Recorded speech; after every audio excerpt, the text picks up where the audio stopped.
Hello, welcome back, guys. This is going to be My Hero Academia, chapter 267, Flames.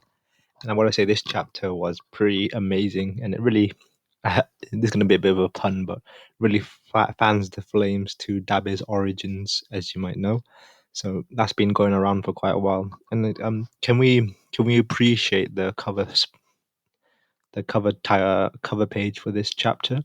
We got Mirako, and there's some quite different things about her. So it's in color as well, so that's pretty cool. So she's got white hair and like tan skin. But another thing that's quite interesting is she's got some metal plates in her legs and her arm as well. So that's pretty cool. And yeah, there's a lot of bunnies, which apparently she's a bunny. Now that that really didn't click to me for a while, but yeah, it only clicked to me when we got told about her power. So we start the chapter with this little flashback with what's it called, Tokiyami and Hawks. So they're really pushing that they're pushing the relationship that those two have between mentor and student. And that's really been pushed this little arc anyway. And it's kind of been implied they had a close relationship for a while now. So they're just feeding us more information about that relationship. But we can see that I forgot what this hero is called, but the big one, what's he called?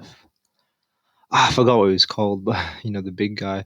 So all the students are just hiding in his little bag anyway, and we see an explosion. Obviously, that catches Tokiyami's eye. So and then we kind of cut over to Hawks versus Dabi, and this is where it was kind of weird, and it was kind of chilling to see just who Dabi really is, to be honest, because he's always been kind of mysterious. We don't really know much about him. So yeah, this was quite interesting because we see him be shouting quite angrily and stamping on Hawks, saying, "Why did you kill twice?" And then we get this nice little panel of Davi's face, right, as he's saying all these things, like as would expect someone when you kill one of their friends to react in that certain way. But then we get a panel of his face, and he's smiling as well. He's not even sad or anything. And because obviously in that situation you would be sad, but he's smiling like he's happy. And he makes a comment about how his tear ducts have stopped working, but he still doesn't look like he's sad at all. So, and he seems kind of being sarcastic, really, especially the part where he's like so sad, kind of making a mockery of that. And so, What did he really think of Twice? To be honest, that's kind of interesting to see. Hmm. And we also learned that when Hawks tried to look into the background of only two of them, he didn't find any information about, which is Shigaraki and Dabi. But to the reader, Dabi is more mysterious because even though everyone else might not know Shigaraki's backstory, we know his backstory inside out because we saw what he was like as a kid and how he grew up. So we know everything about Shigaraki already. So the only person we don't know about is Dabi. So Dabi is the most mysterious person. So we want to know a bit more about him. So yeah, that's quite interesting to see. And but it's kind of interesting to see why Dabi was so angry in the first place because like his reasoning was a bit different to what you'd expect. He's not sad because he's his friend, but he's more sad because having Twice around meant Dabi's dream would be easier to come true. So with Twice dead, obviously his dream is gonna be harder to realize. So that's the main reason why he's sad, to be honest. So that's kind of interesting to see that he's a bit sociopathic in that sense. He saw him more as a tool than a person, and what do you call it, a stepping stone in his dreams, like something that made it easier. But and then we get this little flashback to Hawks as a little kid, and so turns out he's been in some kind of special training program since he was a kid to become like a superhero.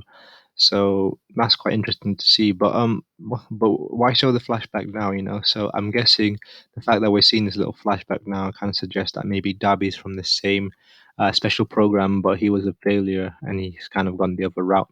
But I thought something that was pretty cool, a little callback, was to Hawks as a little kid holding a little plushie of Endeavor. I thought that was pretty cute because Hawks is, he's always looked up to Endeavor. So I thought that was a really cool addition to have anyway.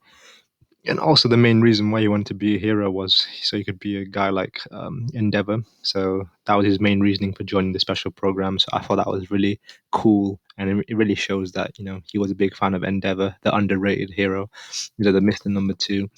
So that was pretty cool to see that. And then Hirokoshi does something so frustrating and annoying. But Dappy tells Hawks who he is, but all we see is a black speech bubble. Like what the heck? So obviously Hirokoshi didn't want us, the readers, to know who it is. But judging from Hawks' reaction, he seems to know who he is. To be honest, so that's quite interesting to see as well. And just as I thought Hawks is gonna die, Uh, on a, and then we also learn what Dabby's real goal is. To be honest, because he turns out he never really cared about anyone in the league, which is kind of hard to believe because he seems like he generally cared about the group, and they seem like a tight knit group of friends and like a bit of a big family. To be honest, but it turns out Dabby's a follower of Stain. So we let's not act like we all forgot about Stain. So Stain had the ideology, and when Dabby says that he plans to make Stain's will a reality, it's kind of funny because when you really think about it, Dabby only joined the group after Stain did that whole thing, and more people want to be villains, and we always focused on Spinner because he was like the Stain fanboy. He even looked like Stain, right? But we kind of missed, what do you call it? We kind of skimmed over other Stain fanboys. So it turns out another Stain fanboy was with them the entire time, just because he didn't have the looks. And it was kind of like Spinner was the main distraction, whereas there was, more than one Stain fanboy. So yeah, so Dabby in the end was a follower of Stain in the end. And as I generally thought Hawks had reached his death anyway, because that's where it was going. But guess who saves him? His student comes and saves him. And then we also get Hiroko in this chapter, and you can see that she's on the brink of death, to be honest, fighting against these guys. And these hybrid nomos are definitely no joke, as they're getting stronger and more intelligent as they kind of wake up, because they're kind of warming up, to be honest. So that's kind of scary how strong these things are going to be. And we even see that Mirako has accepted her fate, and she wants to get the mission done before she dies. So that's pretty noble. And damn, she really got that determination to finish the job. But just before she can smash the tube, she gets her leg impaled, so that would look pretty dangerous as well, and it looks really painful, to be honest. And I think that might be a reference to what we saw in the cover page with the metal plate and stuff. I don't know if that's right or wrong, but yeah. And I think her arm also gets impaled as well, if I recall. Yes, she does. It looks like her arm gets impaled anyway. So that might explain what the metal parts in the cover color spread was. Maybe that's a spoiler for what's to come. And so at the same time that Tokiyami saves Hawks from almost getting killed, we also see Endeavor comes into the rescue. So that's going to be pretty interesting to see. So hopefully Mirako will survive. So I hope she does, because she's definitely become a fan favorite really quickly since her introduction only a few chapters ago. I think it's her introduction because I generally don't remember. I don't remember her at all, but she's definitely quite a likely, and I'm looking forward to the fact that she might survive. At any rate, and I hope Hawk survives as well, because I don't want to see Tokiyami sad, because I like the dude. So I thought this chapter was quite good as well. I definitely enjoyed the little parallel we had at the end, and the mystery of Dabi. We learn a bit more about Dabi, but we also need to know more about him. So yeah, there's still a bit of mystery left, and hopefully we'll find out more. See you guys later.